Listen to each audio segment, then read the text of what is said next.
जैसे ही भगवान ने धनुष भंग किया तो पूरी मथुरा में उस धनुष की इतनी भयंकर गर्जना होती है, पूरी मथुरा में इतनी भयंकर गर्जना हुई, इतनी आवाज आती है कि महाराज कंस के कानों तक जब वो आवाज पहुंची, जैसे ही कंस ने वो आवाज सुनी तो वो समझ जाते हैं कि मेरा काल आ चुका है। तो भगवान और आगे जाते हैं तो भगवान ने कुबला पेड़ हाथी का वध किया जो 100 हाथियों का बल रखने वाला था, और भगवान उसको वध करके उसके दोनों दांत निकाल के एक अपने कंधे पर रखा, एक दाऊ के कंधे पर, और दोनों के दोनों उसको लेकर जाने लगे। जो भी शत्रु मिलता उन्हीं दांतों से उसको मार देते। भगवान और आगे जाते हैं तो महाराज कहते हैं कि भगवान जब वहां पहुंचे जहाँ कंस का सिंहासन डला हुआ था, जहाँ अखाड़े में पहलवान भगवान का इंतजार कर रहे थे, लेकिन जब भगवान वहां पहुंचे तो सभी ने भगवान को देखा,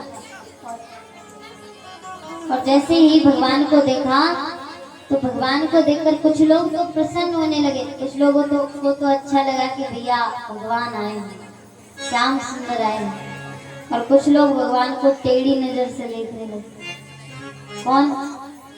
जो कंस के मित्र थे, जो कंस के साथ थे, जो कंस के साथ थे, कंस के साथ रहने वाले थे, तो भगवान को ऐसी नजर से देखते कि ना जाने ये कहाँ कैसे आ गया।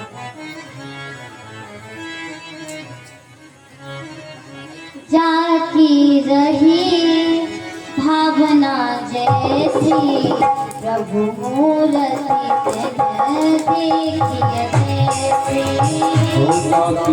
देखिए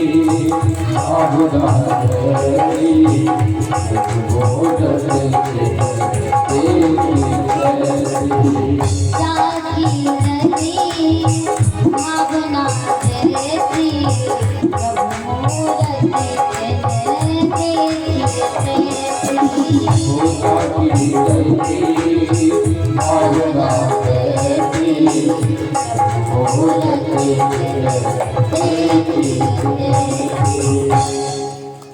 भगवान जब रणभूमि में पहुंचे तो वहां भगवान को जिसकी नजर जैसी रही वैसे ही भगवान को देखा, और जब भगवान पहलवानों से लड़ने के लिए पहुंचे तो भगवान ने कहा उन लोगों से कि हम तो भैया छोटे छोटे बालक हैं, हम तुमसे कैसे लड़ेंगे।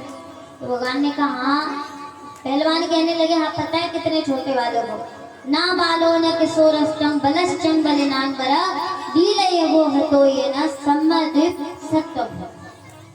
कहा अभी अभी तुम 100 हाथियों के बल रखने वाले कुबला पीठ हाथी को मारकर चले आ रहे, हमें नहीं लगता कि तुम बलवान नहीं हो, ना बालो न किशोरष्टम, ना तुम बालक हो ना ही किशोर हो, अच्छे से पहलवान तुमसे हार जाए ऐसे पहलवान हो।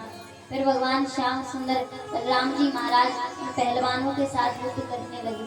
कुछ पहलवान अपने प्राणों को बचाकर भाग गए, कुछ लड़े तो भगवान से हार गए।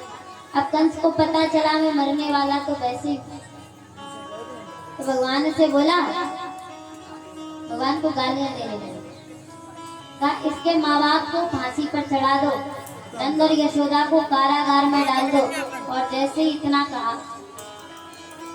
जैसे इतना कहते हैं भगवान को इतना क्रोध आया, भगवान ने वहीं से छलांग लगाई सीधे कंस के सिंहासन पर, कंस के बाल पकड़े, उसको नीचे पृथ्वी पर पटका। वह भगवान से कहता है छोड़ दे, मेरे बालों में दर्द हो रहा है। भगवान ने कहा यही दर्द मेरी माँ को भी हुआ था, लेकिन तुमने मेरी माँ को छोड़ा था नहीं, तो मैं तुम्हें कैसे छोड़ दूं। और भगवान श्याम सुंदर उसके ऊपर पूरे ब्रह्मांड का, पूरे संसार का बोझ लेकर बैठ जाते, पूरे संसार का बोझ लेकर बैठ गए, और कंस से वो सहन न हुआ। और महाराज कहते हैं कि भगवान श्याम सुंदर जब कंस के ऊपर पूरे ब्रह्मांड का बोझ लेकर बैठते, तो भगवान तो भगवान है और ब्रह्मांड कितना बड़ा है, और कंस तो भगवान के बाहर को, भगवान की नजर कोई बर्दाश्त नहीं कर सकता था, तो फिर भगवान का शरीर तो दूसरी बात है। भगवान श्याम सुंदर ने उसके प्राणों को निकालने के लिए पूरे संसार का भार उसके ऊपर रख दिया, और उस भार को वह सहन ना कर पाया, और उसके प्राण निकलकर भगवान श्री हरि में समा जाते। बोलिए कंस मर्दन भगवान की। वाह, इतने आराम से जय बोली जैसे कंस अपने परिवार को।